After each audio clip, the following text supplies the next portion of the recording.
Welcome to Gigi's Gluten-Free Cooking. I'm Gigi, the gluten-free grandma. Today we're going to learn how to make my faux Alfredo sauce. It's a healthier, lower-fat version of the traditional Alfredo sauce. It starts with a roux. I created this sauce to be used in dishes such as beef stroganoff and Swedish meatballs, in lieu of the traditional Alfredo sauce. This recipe is going to take into account all these allergies. This recipe starts with a basic roux. For that, we're going to need a 1/4 cup of butter and a 1/4 cup of rice flour, plus pepper and a crumbled chicken bouillon cube. As the recipe progresses and we reach this stage, we're going to add beef broth, parsley flakes, Worcestershire, mustard, and bay leaves. The final ingredient will be Greek yogurt, and that we're going to add in gradually at the end. I'll show you how to do this.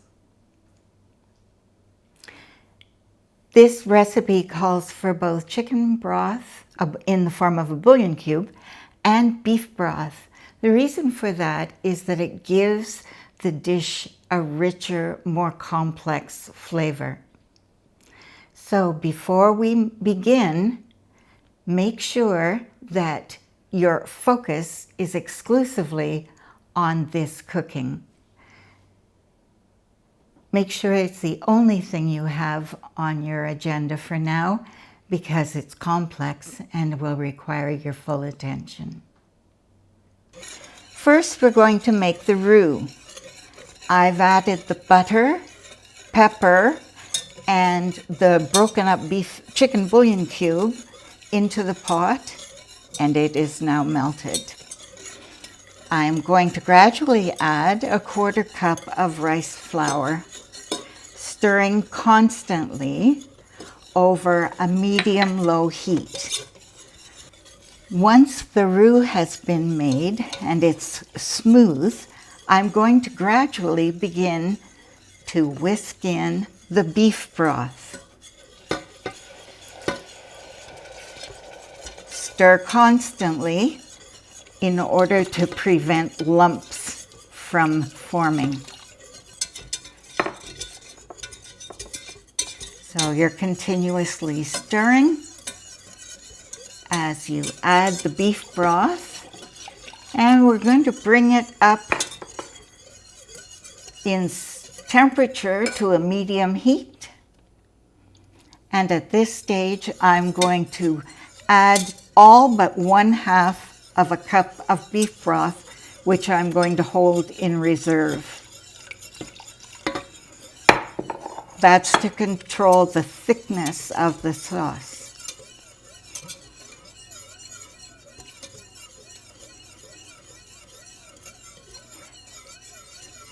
As I stir it, we're going to bring it up until it begins to boil. Once the sauce begins to boil, we're going to hold it for exactly 1 minute on a boil in order to break down the rice flour. If you don't do this, your sauce is going to have a gritty texture. So it's important that you bring it to the boil and hold it there for 1 minute. Once the sauce is made, we're going to add the other ingredients, the Worcestershire, the mustard, the parsley flakes, and 2 bay leaves. At that point, we can leave it to simmer over low heat for approximately 10 to 30 minutes.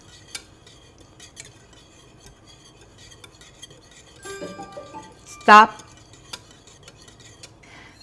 Turn down the sauce to low heat.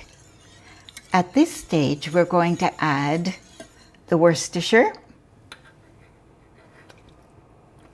I'm using a gluten-free, soy-free original Lea & Perrins. You're going to add mustard, about a teaspoon. And it really doesn't matter what mustard you use. I happen to be using a honey Dijon. And I'm also going to add about a teaspoon of parsley flakes. Once I've stirred those in and it's nice and smooth, if my sauce is quite thick at this stage, I'm going to add some of that reserved liquid. I'll save the rest for the very end. Now this sauce is going to simmer for 10 to 30 minutes to help the flavors to incorporate. So I'm going to add the bay leaves, 2 small bay leaves at this stage, and let it simmer. And there we are. The basic sauce has been made. When it's had a chance to simmer for about 10 to 30 minutes, we're going to gradually incorporate the Greek yogurt. We don't want it to curdle, so we're going to keep everything over medium-low temperature. The last stage in this recipe is to gradually add the Greek yogurt. We don't want it to curdle, so I'm going to take some of the warm sauce out of the pot and add it to the Greek yogurt, a couple of spoonfuls at a time. I'm going to stir it in. This allows the hot sauce to gradually heat up the Greek yogurt so that it doesn't curdle. I'll do this 2 or 3 times.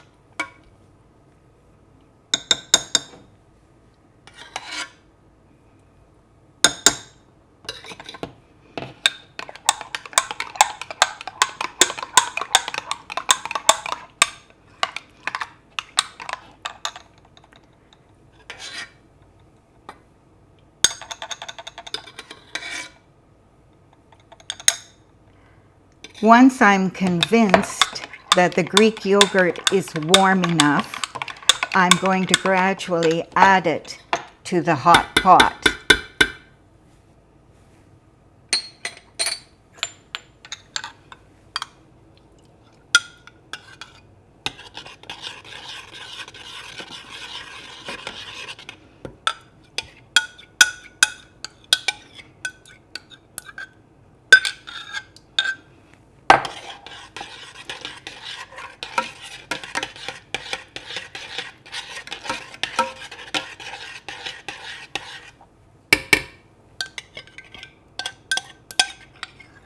If you were making a stroganoff, this is the stage at which you would add the cooked meat and vegetables, mushrooms, peppers, whatever you're using in your stroganoff. And there we have the finished faux Alfredo sauce, a lighter, healthier version than the original. Leftovers can be stored, refrigerated in a sealed container and reheated for up to about 48 hours. Thank you for watching our video on how to make a faux Alfredo sauce. This is Gigi's Gluten-Free Cooking, and I'm Gigi, the gluten-free grandma. If you enjoyed this video, please give it a like. If you want to see more hacks and hints about gluten-free cooking, please subscribe to our channel. It doesn't cost anything, and we appreciate your support.